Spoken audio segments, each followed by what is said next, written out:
Ibrahim Dabalé Loubak est né ici à Abourma, au nord de Djibouti. Ce désert rocailleux et aride abrite un trésor préhistorique de plus de 70 siècles, l'un des plus importants sites d'art rupestre de la Corne de l'Afrique. 900 panneaux se succèdent sur plus de 3 kilomètres. Je connais cet endroit depuis mon enfance. J'ai toujours vécu ici. Je connais chaque pierre, chaque recoin. Ce site est connu par les Afars depuis des millénaires. Ce peuple traditionnellement nomade vit dans cette région à la frontière de Djibouti, de l'Érythrée et de l'Éthiopie. Depuis son enfance, Ibrahim entend parler de ces gravures.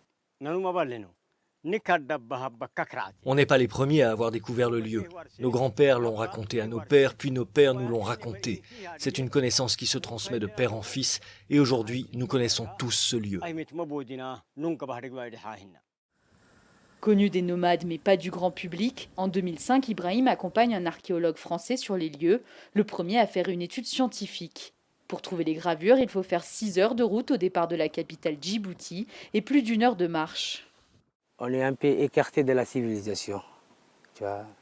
Donc on est dans le préhistoire, on vit les préhistoires.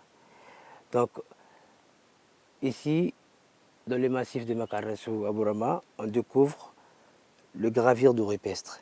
Certains gravures de rupestre, ça date depuis 6000 ans avant notre ère, par exemple. Ça. Les dessins représentent des chasseurs, des girafes, des tortues ou encore des bœufs, des animaux qui n'existent plus à Djibouti aujourd'hui, où le climat s'est réchauffé il y a plusieurs milliers d'années. Non, non. Aujourd'hui, c'est la cimetière pour ça, on peut dire, parce qu'on n'en a plus. Donc, à l'époque, ils vivaient ici, ce genre d'animaux. Préserver ce site archéologique est primordial, mais les systèmes de protection sont quasi inexistants. Aujourd'hui, à Bourma n'a ni barrière ni guichet d'entrée et le site est très peu visité par les touristes, trop difficile d'accès. Le seul gardien du lieu est Ibrahim, payé par le gouvernement djiboutien pour s'assurer que personne ne vole ses blocs.